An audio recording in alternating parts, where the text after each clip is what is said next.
Assalamualaikum warahmatullahi wabarakatuh dan selamat pagi. Asistensi kita hari ini akan membahas mengenai uji aktivitas biokimia. Untuk bahan diskusi pada praktikum ini meliputi yang pertama, latar belakang dan tujuan dilakukan uji aktivitas biokimia. Yang kedua, apakah perlu dilakukan uji aktivitas biokimia untuk mikroorganisme lainnya seperti kapang, kamir, dan atau virus. Yang ketiga, tujuan prinsip reaksi dan hasil positif dari uji aktivitas biokimia berikut ini, seperti beberapa uji yang ada di bawah ini. Seperti yang kita ketahui, mikroorganisme memerlukan zat hara dari lingkungan sebagai sumber kehidupannya. Zat hara dari lingkungan ini dapat berupa kompleks maupun sederhana. Zat hara yang kompleks akan diuraikan menjadi zat hara yang lebih sederhana. Contoh-contoh dari zat hara kompleks yaitu pati yang akan diubah menjadi sakarida, protein yang akan diubah menjadi asam amino, lipid yang umumnya berupa trigliserida akan diubah menjadi asam lemak, dan asam nukleat yang akan diubah menjadi fosfat, pentosa, dan basa nitrogen. Sedangkan zat hara yang sederhana berupa asam amino akan mengalami modifikasi dan sakarida akan mengalami fermentasi. Semua zat hara yang dari lingkungan ini akan mengalami proses fermentasi, penguraian atau hidrolisis, serta respirasi dengan bantuan enzim. Adapun topik pembahasan dan uji yang termasuk di dalam aktivitas biokimia yaitu yang pertama fermentasi karbohidrat, terdiri dari 4 uji. Uji yang pertama fermentasi karbohidrat, yang kedua TSIA, yang ketiga methylene red, dan yang keempat Voges-Proskauer. Kemudian penguraian karbohidrat terdiri dari 1 uji yaitu hidrolisis polisakarida. Dan kemudian respirasi karbohidrat terdiri dari 3 uji yaitu uji oksidase, uji katalase, dan uji reduksi nitrat. Kemudian penguraian protein terdiri dari 2 uji yaitu uji penggunaan sitrat dan uji hidrolisis gelatin. Dan yang terakhir penguraian asam amino terdiri dari 3 uji, yaitu uji indol, uji H2S dan motility, serta uji deaminase fenilalanin. Fermentasi karbohidrat.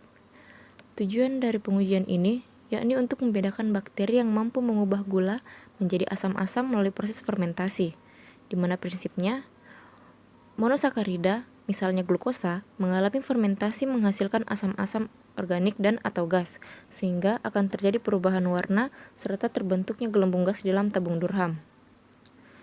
Pada praktikum ini digunakan 3 medium, yakni glukosa broth, laktos broth, dan sucrose broth. Sebagaimana namanya, ada 3 jenis gula, yakni glukosa, laktosa, dan sukrosa. Sebagaimana yang telah dijelaskan tadi, hasil positif dari praktikum ini adalah perubahan warna dan pembentukan gas. Perubahan warna terjadi tergantung dengan indikator pH yang digunakan. Apabila indikator pH yang digunakan adalah Bromthymol Blue, seperti yang digunakan pada perhitungan mikroorganisme dengan metode MPN, maka perubahan warna yang terjadi adalah perubahan warna dari hijau ke warna kuning. Sementara, pembentukan gas akan ditunjukkan dengan adanya gelembung udara di dalam tabung Durham. Hasil positif ini dapat terjadi karena adanya fermentasi pada gula yang terdapat pada masing-masing medium, di mana gula akan terfermentasi menjadi asam-asam organik serta CO2 sebagai hasil sampingannya. Untuk lebih jelasnya dapat dilihat di bagian jalur fermentasi. Adapun skema kerja dari pengujian ini, yakni disiapkan medium LB, SB, GB, serta kontrol, yang kemudian diinokulasikan dan membiarkan mikroba uji, dan diinkubasi selama 2x24 jam pada suhu 37 derajat Celcius. Setelah diinkubasi, kemudian diamati adanya pembentukan gas dan perubahan warna. Uji triple sugar iron agar atau TSIA umumnya digunakan untuk mengidentifikasi bakteri enterik atau Enterobacteriaceae. Prinsip dari uji TSIA ialah memfermentasikan karbohidrat seperti glukosa, sukrosa, dan laktosa, menghasilkan gelembung gas dan memproduksi gas H2S. TSIA agar miring mengandung konsentrasi laktosa dan sukrosa 1% dan konsentrasi glukosa 0,1%. Indikator pH dan fenol merah juga dimasukkan ke dalam medium untuk mendeteksi adanya produksi asam dari fermentasi karbohidrat. Adapun reaksi yang dapat terjadi dalam uji TSIA yaitu yang pertama, bat kuning dan selan merah. Hal ini dapat terjadi karena fermentasi glukosa atau indikator fenol merah berubah menjadi kuning karena pembentukan asam yang bertahan pada bagian bat. Kemudian, selan merah tetap basah karena jumlah glukosa yang terbatas dalam medium dan oleh karena itu pembentukan asam juga terbatas. Yang kedua, bat kuning dan selan kuning disebabkan karena fermentasi laktosa atau sukrosa. Bat dan selan yang kuning karena konsentrasi tinggi dari laktosa dan sukrosa yang menyebabkan pembentukan asam berlebihan pada seluruh media. Yang ketiga, bat merah dan selan merah menunjukkan bahwa tidak ada gula yang difermentasi yang menghasilkan produksi asam. Yang keempat, pembentukan gas yang ditandai dengan pemisahan agar atau bagian agar yang terangkat. Kemudian yang terakhir, pembentukan gas atau gas H2S yang ditandai dengan terbentuknya warna hitam pada inokulasi agar. Adapun skema kerja dari uji TSIA yaitu medium TSIA yang dibuat dalam bentuk agar miring, digores biakan mikroorganisme dengan menggunakan OC, lalu diinkubasi selama 1 kali 24 jam. Selanjutnya ada uji IMFIC. Uji IMFIC meliputi uji indol, metil merah, Voges-Proskauer, dan sitrat. Ya, yang selanjutnya adalah uji indol. Uji indol dilakukan untuk mengidentifikasi bakteri yang mampu menggunakan triptofan sebagai sumber energinya, yang dimana prinsipnya adalah para dimetil aminobenzaldehida bereaksi dengan indol akan menghasilkan rosindol yang berwarna merah, yang dimana para dimetil aminobenzaldehida ini terdapat pada semua jenis reagen yang mungkin digunakan, salah satunya ialah reagen Kovac. Cara kerja dari uji indol ini ialah menginokulasikan bakteri uji ke dalam medium SIM, kemudian diinkubasi selama 2 kali 24 jam pada suhu 37 derajat Celcius. Setelah diinkubasi, diteteskan reagen Kovac pada media. Setelah itu, amati permukaan media apakah terbentuk cincin merah atau tidak. Pada saat terbentuk cincin merah, kita dapat berasumsi bahwa bakteri uji kita ini mampu menggunakan triptofan sebagai sumber energinya. Selanjutnya, uji methylene red. Uji ini dilakukan untuk mengetahui kemampuan bakteri dalam memfermentasikan asam campuran, serta mengidentifikasi bakteri Enterobacteriaceae. Prinsip dari uji ini, karbohidrat yang berupa glukosa mengalami fermentasi menghasilkan berbagai asam-asam organik atau asam campuran, sehingga menurunkan pH medium secara drastis dan menyebabkan indikator methylene red tetap berwarna merah. Medium yang digunakan yaitu medium methyl red Voges-Proskauer. Hasil positif dari uji ini yaitu terbentuknya warna merah pada medium, contohnya pada bakteri Escherichia coli. Reaksinya, glukosa akan mengalami glikolisis sehingga menjadi 2 pirufat. Kemudian, 2 pirufat akan diubah oleh bakteri menjadi asam-asam organik seperti suksinat, laktat, asetat, dan asam format yang ber-pH 4. Apa perbedaan uji fermentasi karbohidrat dan uji methylene red? Pada uji fermentasi karbohidrat, tidak diketahui hasil fermentasi apa yang terbentuk, sedangkan pada uji methylene red, yang diuji adalah fermentasi dalam bentuk asam campuran. Apa yang membedakan keduanya dari segi indikator? Pada uji fermentasi karbohidrat, indikator yang digunakan yaitu fenol merah, yang pada pH 6,8 sampai 8,4 akan mengalami perubahan warna dari warna kuning menjadi merah. Sedangkan pada uji methylene red digunakan indikator metil merah, yang pada pH 4,2 dan 6,3 akan berubah dari warna merah menjadi warna kuning. asam campuran akan menurunkan pH secara drastis hingga di bawah pH 4. Fermentasi asam jenis lain akan menurunkan pH, tetapi hanya berkisar pada pH 6, sehingga tidak mengubah warna indikator metil merah, namun dapat mengubah warna indikator fenol merah.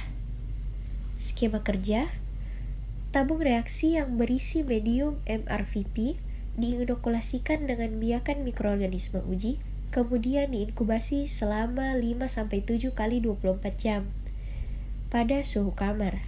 Selanjutnya ditambahkan indikator metil merah, kemudian diamati perubahan warna yang terjadi. Selanjutnya uji Voges-Proskauer.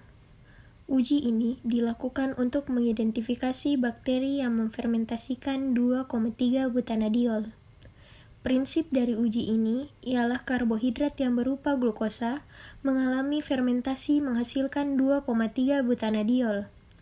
Asetoin yang ditambahkan dengan 40% kalium hidroksida ditambahkan 5% alfa-naftol akan menghasilkan kompleks berwarna merah muda. Medium yang digunakan ialah medium MRVP. Hasil positif dari uji ini ialah tampak berwarna merah pada medium. Contohnya seperti Enterobacter aerogenes.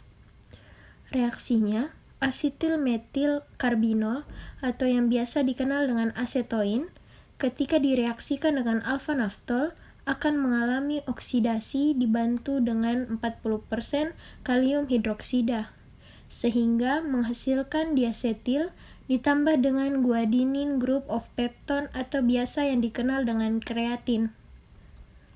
Skema kerja: tabung reaksi yang berisi dengan medium diinokulasikan dengan biakan mikroorganisme uji, kemudian diinkubasi 5-7 kali 24 jam pada suhu kamar. Selanjutnya ditambahkan alfa-naftol 5% dan KOH 40%, kemudian amati warna yang terbentuk. Selanjutnya yaitu uji penggunaan sitrat. Pengujian ini digunakan untuk melihat kemampuan mikroorganisme menggunakan sitrat sebagai satu-satunya sumber karbon dan energi. Untuk uji ini digunakan medium sitrat Koser atau SCA yang merupakan medium sintetik dengan natrium sitrat sebagai satu-satunya sumber karbon, NH4+ sebagai sumber nitrogen, dan indikator BTB atau Brown-Thimol Blue yang merupakan indikator pH. Bila mikroba mampu menggunakan sitrat, maka asam akan dihilangkan dari medium biakan sehingga menyebabkan peningkatan pH dan mengubah warna medium dari hijau menjadi biru. Kemudian, skema kerja dari uji penggunaan sitrat yaitu medium SCA dibagi ke dalam 3 bagian tabung reaksi yang masing-masing tabung pertama, tabung kedua, dan tabung ketiga sebagai kontrol. Kemudian, biakan bakteri terdiri dari 2 biakan yang berbeda, masing-masing dimasukkan ke dalam tabung pertama dan tabung kedua, lalu diinkubasi selama 2-3 kali 24 jam pada suhu 37 derajat Celcius. Kemudian diamati perubahan warnanya. Uji H2S dan motility. Tujuan dari praktikum ini untuk mengidentifikasi bakteri yang mampu bergerak dan menghasilkan H2S pada medium SIM. Prinsipnya, banyak protein yang kaya akan asam amino seperti cysteine. Mikroorganisme yang memiliki enzim desulfurase sewaktu dibiarkan ke dalam medium yang kaya asam amino seperti cysteine, dia akan menghasilkan H2S atau hidrogen sulfida. Pada praktikum ini kita menggunakan medium SIM atau sulfide indol motility. Berdasarkan reaksi tersebut, jika cysteine bertemu dengan mikroorganisme yang memiliki enzim desulfurase, mikroorganisme tersebut akan mengubah cysteine menjadi asam pirufat, amonia, dan gas hidrogen sulfat. Nah, selain itu, hidrogen sulfat dapat dibentuk dari reduksi tiosulfat. Dari tiosulfat tereduksi menjadi sulfit dan gas hidrogen sulfat. Pada pengujian H2S dengan hasil positif terbentuknya kompleks warna hitam. Hal ini disebabkan karena penggunaan sulfit indol motility sebagai medium, yang dimana SIM ini mengandung pepton, natrium tiosulfat, dan besi amonium sulfat. Nah, ketika besi amonium sulfat itu bertemu dengan H2S, ia akan membentuk kompleks besi sulfat yang akan berwarna hitam, sehingga pada praktikum kali ini, untuk pengujian H2S itu dia akan menunjukkan hasil positif adanya warna hitam pada medium SIM. Skema kerja. Jadi, siapkan medium SIM pada tabung reaksi, lalu siapkan OC lurus untuk menginokulasikan. Ambil 1 OC lurus, biarkan mikroorganisme, lalu tusukkan 3/4 ke medium SIM. Kemudian diinkubasi selama 1 kali 24 jam pada suhu 37 derajat Celcius dan diamati. Hidrolisis polisakarida. Tujuan dari praktikum ini untuk mengidentifikasi bakteri yang mampu menghidrolisis polisakarida menjadi monosakarida karena adanya enzim hidrolase atau amilase.